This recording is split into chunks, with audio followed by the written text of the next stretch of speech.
Shalom, saudaraku yang terkasih dalam Yesus Kristus. Hari ini kita akan mendengarkan firman Tuhan yang diambil dari Galatia 6 ayat 1 sampai dengan ayatnya yang ke-10. Galatia 6 ayat 1 sampai dengan ayat 10 saya baca buat kita keseluruhan. Demikian firman Tuhan. Saling membantulah kamu. Saudara-saudara, kalaupun seorang kedapatan melakukan suatu pelanggaran, maka kamu yang rohani harus memimpin orang itu ke jalan yang benar dalam roh lemah lembut sambil menjaga dirimu sendiri supaya kamu juga jangan kena pencobaan. Bertolong-tolonganlah menanggung bebanmu. Demikianlah kamu memenuhi hukum Kristus. Sebab kalau seorang menyangka bahwa ia berarti, padahal ia sama sekali tidak berarti, ia menipu dirinya sendiri.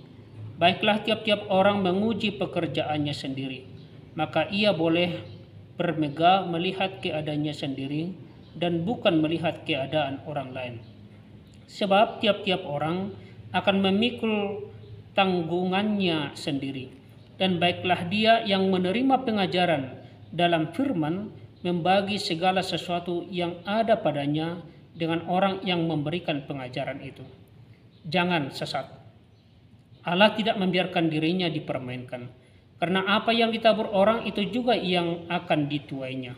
Sebab barang siapa menabur dalam dagingnya, ia akan menuai kebinasaan dari dagingnya. Tetapi barang siapa menabur dalam roh, ia akan menuai hidup yang kekal dari roh itu. Janganlah kita jemu-jemu berbuat baik, karena apabila sudah datang waktunya, kita akan menuai jika kita tidak menjadi lemah. Karena itu, selama masih ada kesempatan bagi kita, marilah kita berbuat baik kepada semua orang, tetapi terutama kepada kawan-kawan kita seiman. Sampai sejauh demikian pembacaan firman Tuhan. Saudaraku yang terkasih dalam Yesus Kristus, yang menjadi topik, menjadi tema buat kita pada hari ini, berbuat baik kepada semua orang. Saudara-saudara yang dikasihi oleh Tuhan Yesus Kristus, apa yang diinginkan setiap orang, apa yang diharapkan setiap anggota bila memasuki suatu organisasi, bila memasuki suatu persekutuan.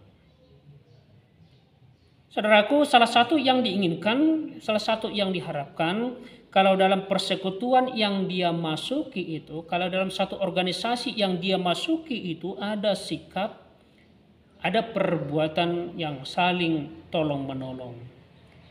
Ada sikap yang saling membantu, saling peduli, tidak saling menjegal, tidak saling menjatuhkan.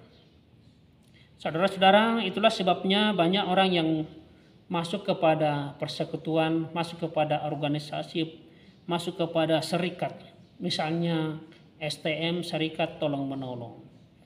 Sangat diharapkan bisa saling membantu, bisa saling menolong. Bukan hanya dalam hal sukacita, tapi juga dalam hal-hal sederhana misalnya pesta, arisan.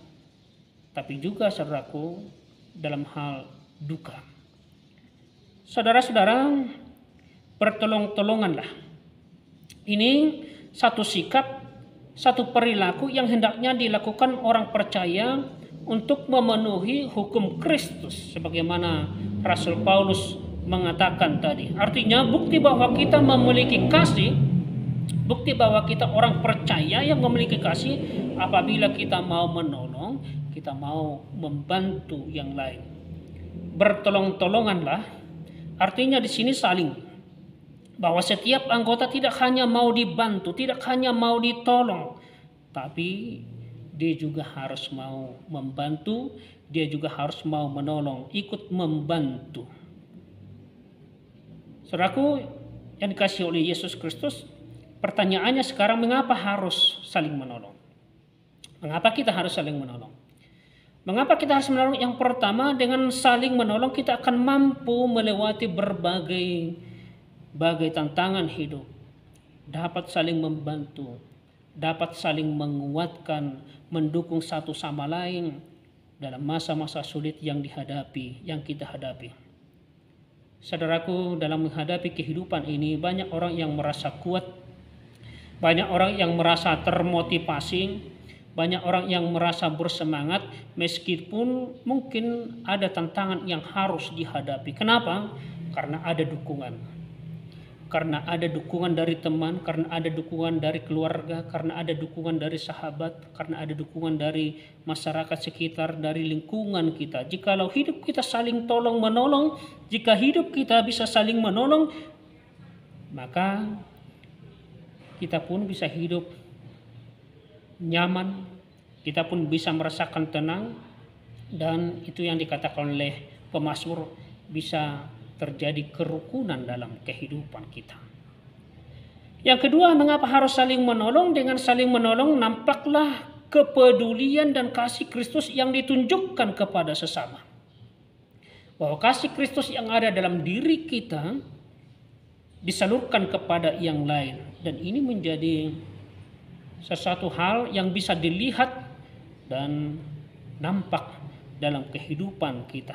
Oleh karena itu, seandainya pun kita mengalami kesulitan, kita mengalami persoalan masalah dalam hidup kita, sepatutnya tidak akan pernah menjauhkan kita dari yang lain, karena kita bisa saling menolong, saling dekat, saat erat satu sama yang lain. Saudara-saudara yang terkasih dalam Yesus Kristus, memaknai kalimat tadi bertolong-tolonganlah. Bertolong-tolonganlah jangan dimaknai, jangan dikonotasikan dengan hal yang negatif.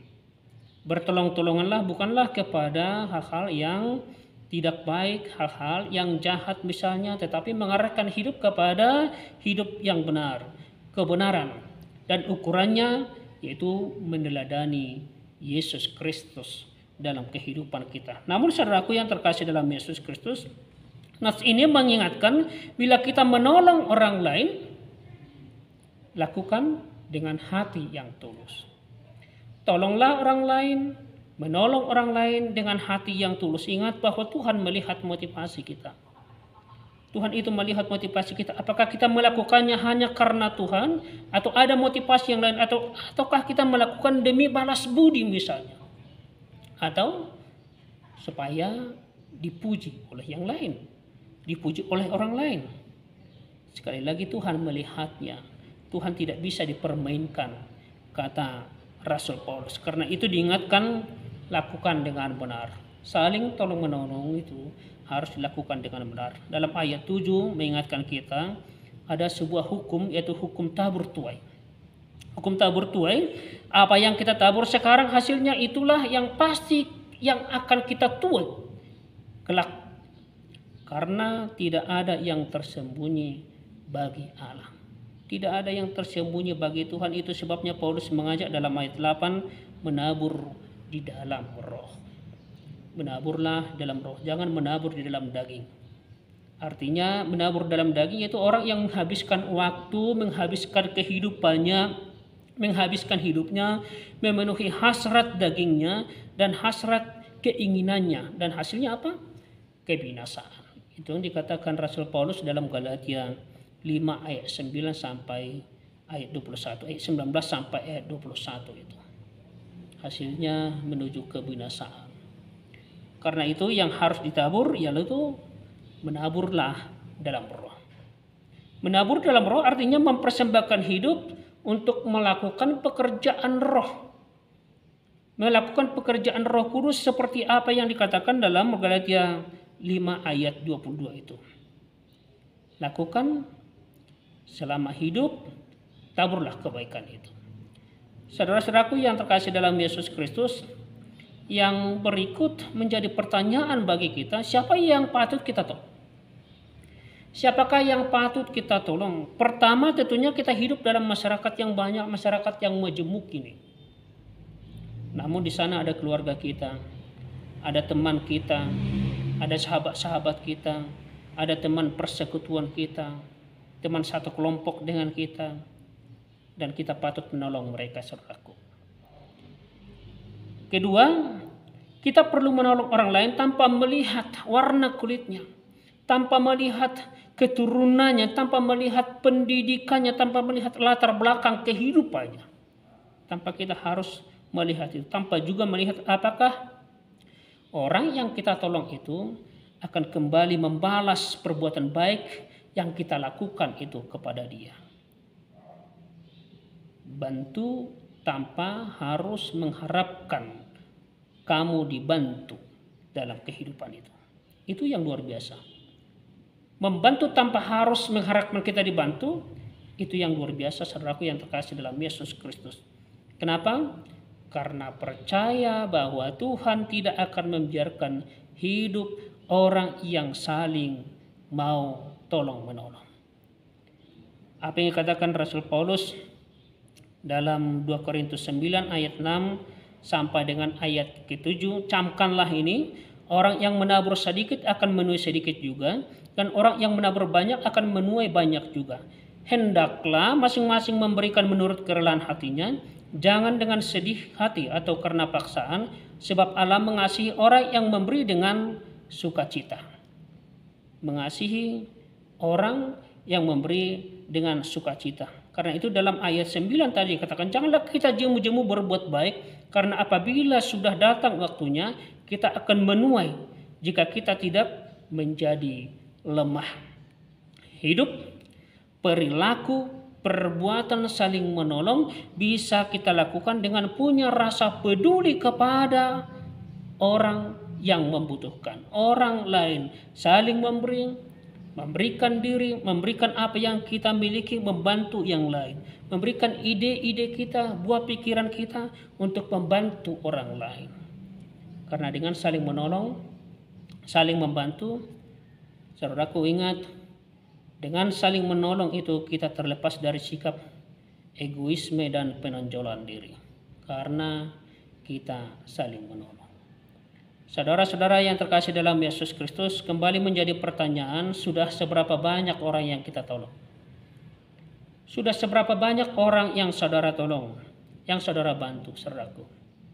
Saudaraku, kita tentu menyadari dalam kehidupan kita ini, dalam hidup kita ini banyak hal yang membuat kita berbeda. Hari ini Paulus mengingatkan kita, orang yang percaya kepada Yesus, apapun yang menjadi perbedaan kita itu, tetapi kita harus tetap satu. Mungkin ada yang kuat, mungkin ada yang lemah, ada yang sehat, ada yang kurang sehat, ada yang kaya, ada yang miskin, ada yang berhasil, ada yang kurang berhasil. Namun sebenarnya kelemahan yang kita miliki, kelemahan fisik itu sama sekali tidak ada sangkut pautnya dengan martabat manusia, martabat kita sebagai orang yang percaya itu. Saudaraku, bahwa Daud tidak lebih hina dari Goliat, walaupun Daud itu lebih kecil dari Goliat. Mata tidak lebih hina dibanding kaki, karena hanya dia lebih peka, lebih kecil, atau lebih lemah. Itu yang katakan Rasul Paulus dalam 1 Korintus 12 ayat 22 itu. Malahan justru anggota-anggota tubuh yang tampaknya paling lemah yang paling dibutuhkan. Faktanya pun banyak yang berbeda dalam kehidupan kita. Strata sosial, kedudukan, pekerjaan, dan lain-lainnya. Banyak yang berbeda dalam kehidupan kita. Karena itu, saudaraku yang terkasih dalam Yesus Kristus, daripada memperkucingkan, memperdebatkan siapa yang lebih kuat, lebih jago, lebih baik, bergandengan tangan. Kita lebih baik bergandengan tangan, menyongsong masa depan bersama, saling menolong, saling membantu. Dalam kehidupan kita percaya kepada Kristus. Masing-masing punya kelemahan, masing-masing punya kelebihan. Masing-masing punya kelemahan, tapi ada juga kelebihan masing-masing, ada kekuatan masing-masing. Karena itulah yang penting bagi kita, bagi hidup orang yang percayalah, saling tolong-menolong, bertolong-tolongan. Saudaraku yang terkasih dalam Yesus Kristus, kita tidak akan pernah rugi. Sekali lagi, kamu tidak akan rugi jika kamu mau menolong. Kita tidak akan rugi jika kita mau menolong, mau membantu, mau saling menolong. Saudaraku, Ini perlu diingat dengan memberi diri, memberi waktu untuk saling menolong. Sesungguhnya Tuhan itu memakai diri kita, memakai hidup kita. Sesungguhnya Tuhan itu berkarya atas dirimu, menjadikan dirimu menjadi saluran berkat Tuhan kepada sesama. Tuhan memakai diri kita karena Tuhan berkarya atas dirimu, menjadikanmu jadi saluran berkat bagi sesama. Karena itu apa yang katakan firman Tuhan, sekali lagi saya bacakan ayat 9, janganlah kita jemu-jemu berbuat baik, karena apabila sudah datang waktunya, kita akan menuai jika kita tidak menjadi lemah. Selamat bertolong-tolongan. Tuhan Yesus memberkati. Amin.